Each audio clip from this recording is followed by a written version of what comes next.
Salam Rahayu buat semuanya.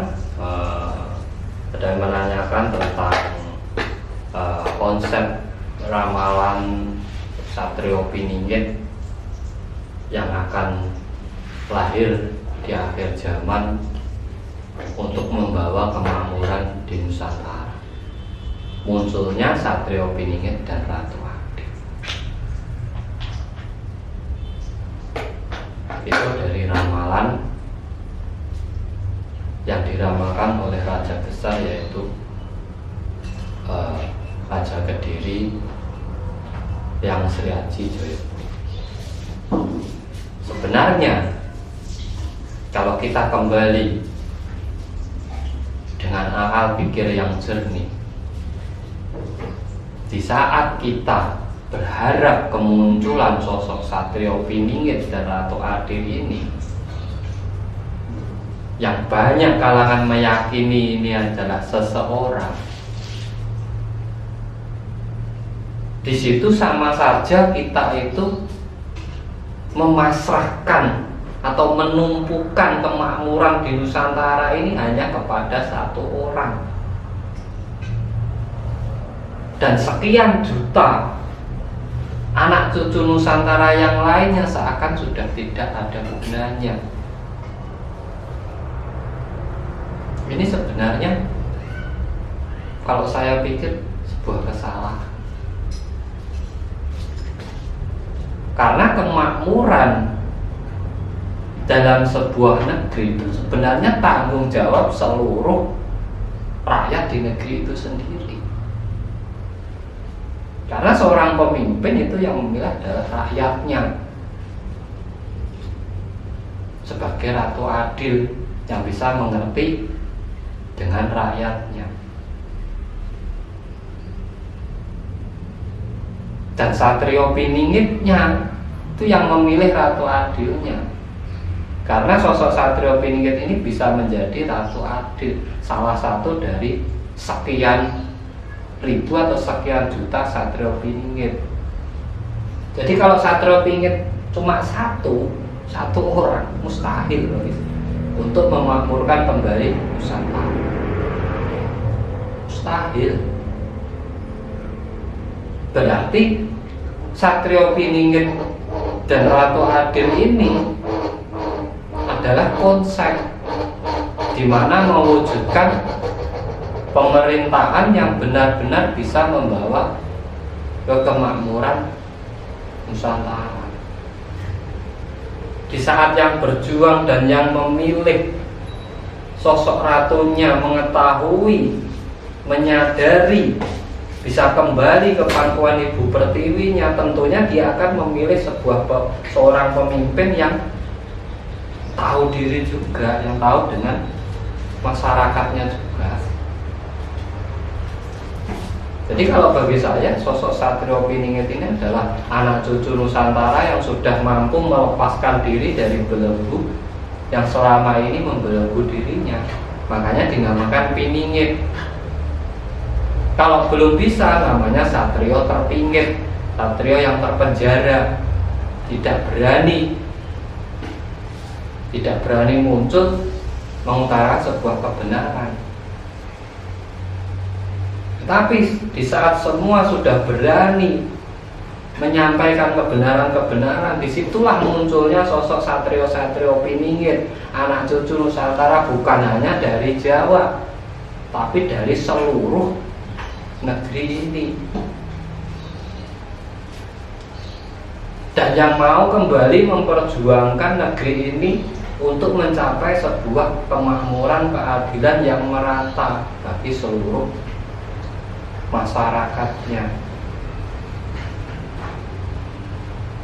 Nah, ini sebenarnya sudah mulai muncul setelah zaman Kolobendu, yaitu zaman goro-goro kemarin, musibah, penyakit. Ini sudah dilalui. Lah, ini saatnya muncul untuk mengutarakan sebuah kebenaran. Dan ini juga sebenarnya dibarengi dengan Sabdo Pawon Nagih Janji. Karena para satria Satrio Piningit ini memegang ajaran Sabdo Palon, budi pekerti, tata krama, dan welas asih, di mana di situ bisa benar-benar Bhinneka Tunggal Ika, tidak ada perbedaan.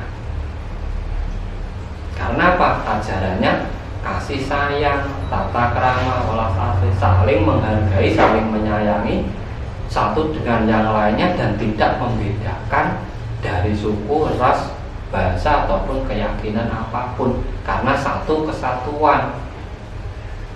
Jadi saat ini memang benar terwujud, ya pastinya Ratu Adil itu akan muncul. Nah, ini masih dalam konsep perjuangan Satrio Piningit dalam mewujudkan Ratu Adil tersebut. Mampu atau tidak? Dan Satrio Piningit itu kalau cuma satu, saya yakin tidak mampu. Harus bersama-sama seluruh anak cucu Nusantara kembali ke ajaran leluhur, kembali ke jati diri, menghargai Ibu Pertiwinya kembali, dan memperjuangkan. Itu baru nanti akan mewujudkan keadilan bagi seluruh masyarakat. Ya kalau dengan keyakinannya masing-masing pasti benturan. Kalau dengan sukunya masing-masing ya benturan. Tetapi di saat semua menjadi satu kesatuan dengan satu ajaran budi pekerti, tata krama, kasih sayang, ya semua walaupun dari keyakinan apapun akan saling menghargai. Memang berniat berjuang sama-sama untuk kemakmuran Nusantara. Jadi mungkin ini sudah saatnya Satrio Piningit itu sudah muncul, sudah berjuang, dan bukan satu orang. Karena dari belahan negeri ini ternyata banyak sudah bermunculan orang-orang yang memperjuangkan Ibu Pertiwi ini. Dan Sabdo Palon memang sudah saatnya nagih janji. Bagaimana perjanjian itu sebenarnya dulu bertanya 2000 tahun. Karena saya sebagian menumbali tanah Jawa secangkir tanah yang umurnya 2000 tahun. Nah, sekarang sudah 2023 tahun. Makanya kalau banyak pertikaian, banyak perselisihan, yaitu lumrah, wajar. Itu sebagai gemblengan untuk mengingatkan kesadaran diri anak cucu agar bisa kembali ke ajaran leluhurnya. Karena toh keyakinannya yang kita lihat sekarang, banyak orang-orang memiliki keyakinan tapi jarang yang memiliki budi pekerti atau tata krama. Jarang sekarang. Generasi sekarang apalagi jarang banget yang menghargai leluhurnya, apalagi yang tahu tata krama. Semua dipukul rata. Dan itu salah satu perjanjian dari Sabdo Palon dulu. Di saat anak cucu Nusantara sudah kehilangan tata kramanya, sudah kehilangan budi pekertinya, sudah kehilangan welas asihnya, maka Sabdo Palon akan nagih janji.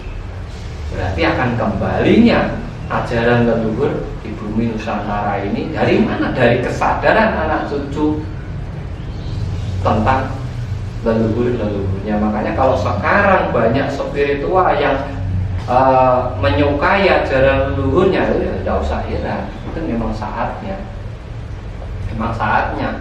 Dan dari itulah akan muncul ajaran yang sebenarnya miliknya sendiri sebagai tuan rumah. Karena perjanjian Syekh Subakir dan Sabdo Palon ini kan penerimaan antara yang tuan rumah dengan pendatang. Di situ dia menerima dengan sebuah perjanjian. Tetapi di saat yang sudah menjadi tatangan dan pedoman di Nusantara ini mau ditinggalkan, mau dihilangkan dan disalahkan, maka dia akan nagih janji. Dan itu sepertinya kalau kita benar-benar menelaah keadaan yang sekarang, ini memang sudah saatnya, malah justru sudah mulai menagih janjinya. Sehingga kesadaran diri sekarang tentang ajaran leluhur itu tinggi. Kebangkitan spiritual Nusantara ini sudah terasa. Adat budaya itu sudah kembali memasyarakat. Nah, ini adalah salah satu jalan di mana kita akan kembali ke era dulu dengan ajaran dulu, walaupun kita di era yang modern ini, sehingga bisa mewujudkan kemakmuran dan menjadi contoh untuk negara yang lainnya lagi. Nah, itulah sebenarnya misteri kemunculan sosok Satrio Piningit.